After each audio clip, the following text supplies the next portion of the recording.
We can move on to our third presentation today. It's by Mohammad Yousaf SADDIQI. I hope I'm pronouncing that right. Please correct me if I'm not. Okay. And Elif KÜÇÜK, DURUR. I believe Mohammad Yousaf will do the presentation.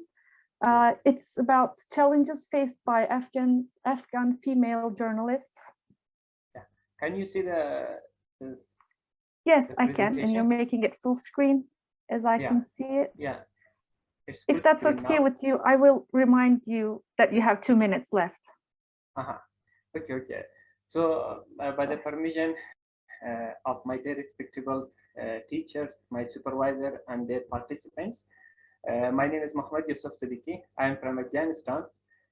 Now I'm doing my master's degree in the Atatürk University of Erzurum, Turkey. My subject or the title that I'm going to talk is Challenges Faced by Female Afghan Journalists. One thing to note is that all of these details has been before the fall of our previous government. So all these details belongs to our previous government. So nothing new is in here. So as an introduction, journalism was once considered journalism was once considered to be a predominantly a male-dominated profession. As the profession grew, women's admission into the profession was restricted by custom, tradition, and religion, and those who would have dared would face considerable prejudice. Despite the fact that the profession is marked by significant gender segregation, minority women are still visible and appear to be actively participating in the journalism.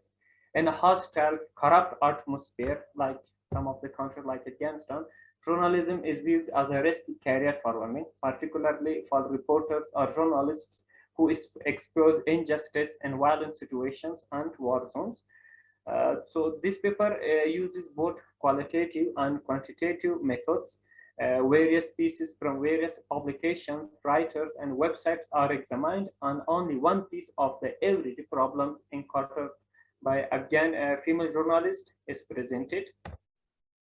So let's talk first about Afghanistan media. Shamsul Nahar was Afghanistan's first newspaper with about 40 to 48 issues issued.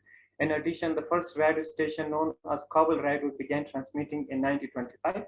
And in 1978, the first television transmission was done. This both radio and transmission and television is still active and is governmental radio and television. Most Afghan journalists are men. However, the voices of female journalists are beginning to be heard or was beginning to be heard in the past tense if used. In Afghanistan, there are now 96 television stations, 190 radio stations, and 1,500 newspapers in operations. As of March 8, 2020, 7,577 people worked in various media platforms, with just 1,741 of them being female. If we look in the contrast of female journalists working in 2080, it was only 1,037, and in 2019 it was 1,696, and in 2020 it was 1,741. And if we distribute it according to the cities, the city with the most female journalists is our capital, Kabul, with 2,080. The rest are Balkh, Herat, Nangarhar, and Kandahar, my city. These 4 cities are the biggest cities in the country. So if you look into the map of Afghanistan, we can see that those green provinces are the provinces where there are high number of female journalists. In the second tier is the blue ones, which are normal or medium. And the third tier or third stage is the red ones, where we can see there are so less of them. And in those 4 dark provinces, there are none of female journalists working. So these only in these 4 provinces there are no female journalists. So coming to our own subject, challenges faced by Afghan female women journalists. Since the Taliban's collapsed and the formation of new administration in 2001, the function and visibility of female journalists has grown in importance. Women are drawn to media activities by legal protections and the open space provided by the media. However, the presence of women journalists is decreasing, or I say was decreasing over time, and for various reasons, not only limited to security. On the other hand, low salaries, privilege, discrimination, and workplace harassment are also some of the factors. So first challenge they face is insecurity. Maybe this challenge is a little bit general to the whole world for female journalists, but in Afghanistan, it's a little bit too far. According to the RSF, or Reporters Without Borders, Afghanistan is the third deadliest nation for journalists, after Mexico and Iraq, which are in first and second, and before Pakistan and India, which are in fourth and fifth. So if you look to the death chart of journalists in Afghanistan for the last 6 years, so we can understand why it's one of the deadliest countries for the journalists. 2021 was started like as an explosion. These all statistics are till 3rd May, yani till May of 2021. So in start of 21, 3 female and 1 male journalist was killed. So it was just like an explosion that started. Malala Maiwan, a female journalist, was the 7th Afghan female journalist to be murdered in 2020. 3 additional female journalists were murdered by unknown gunmen in the same city on Tuesday, March 2, barely 3 months after Malala's assassination. Marcel, Sadia, Shahnaz, their names, all of them were working for any cause, were murdered in 2 separate attacks on their way home from work. Many journalists and media critics are abandoning their professions and even leaving the nation as a result of growing threats and intentional killings. Rangina Anwari, a media activist in our country, in my city, alleges that she has been harassed by unknown individual for the past month and has been unable to continue her work. According to Anwari, 80 female journalists have been missing in Kandahar. They are not kidnapped, but they have been missing. So maybe they have left their jobs. Gulala Karimi, Zabul's lone female journalist. She is the only female journalist in the city, but because of insecurity, she also left her job. A female journalist by the name of Shamila Hosseini, who was forced to leave her job due to insecurity, says, "My family no longer allows me to report or went to the journalism or do my work after 4 media workers were killed in Nangarhar," which I talked before. In the security situation in some regions, for example, post and war is so terrible that female journalists may only transmit or only can send and transmit their stories and reports to the media just by flash or by email. They cannot win there physically, but they have just need to.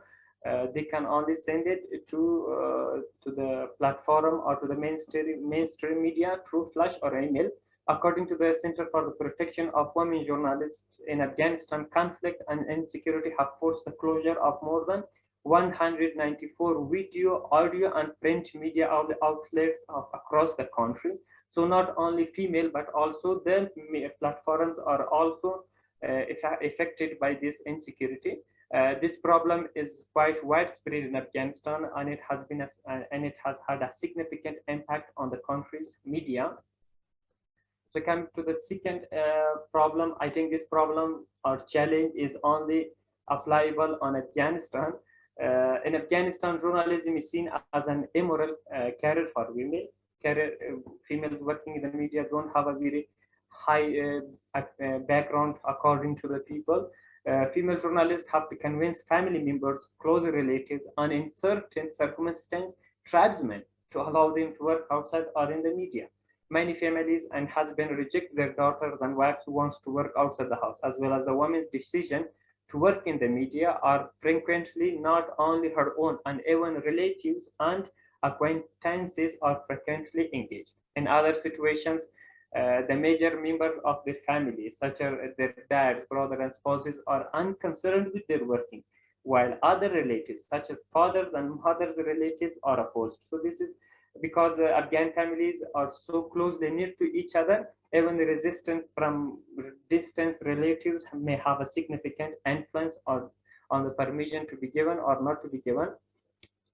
So Afghan female journalists are not only subject to issues outside, but also inside the work office. Male colleagues are the most common offenders of sexual harassment at work, according to participants In Afghan journalist security community survey, 59% of those polled claim they have been sexually harassed or worked by their media pals.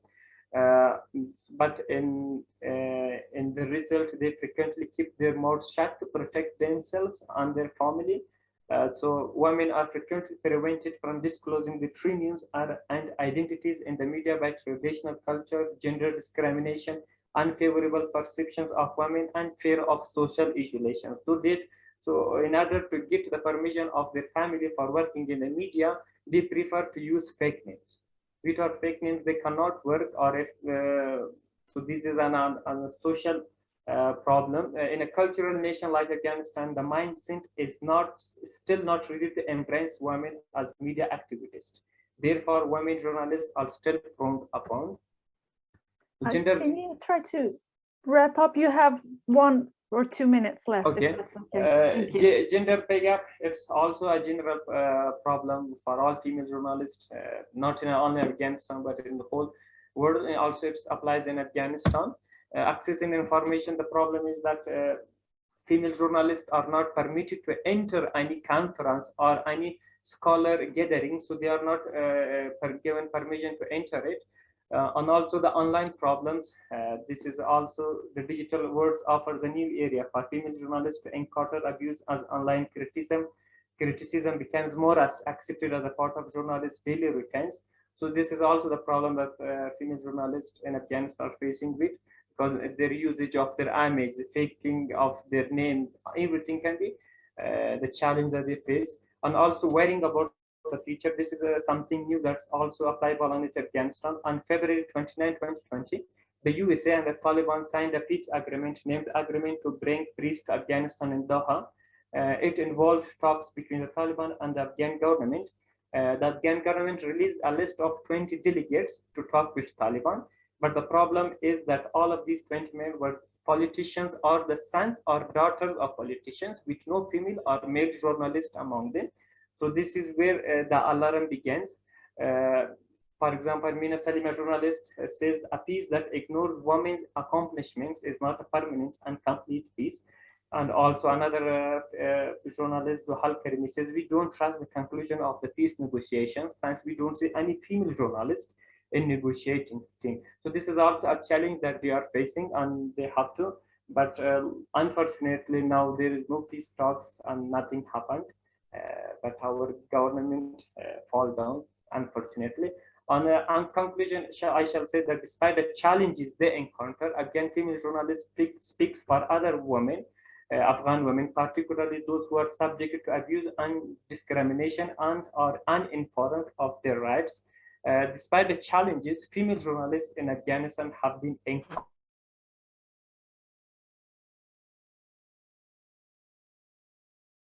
in this regard, and the attitude in a cultural conservative nation like Afghanistan has yet to embrace women as a media activists.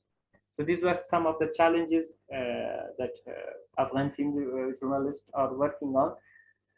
All of this information was before the fall down of our previous republic government.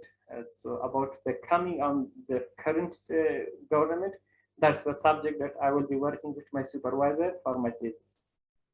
So if anyone has any question, I'm here to answer. Thank you very much for a very interesting presentation. You're welcome. And I'm sure everyone here will be looking forward to your next study. Yeah, it will be a little bit different, also a little bit hard to find. So I will talk with my supervisor. She might be also in here because I cannot see the screen and in the presentation. So I hope I would be able to gather that. Thank you. Thank you very much for your study. We can move on to our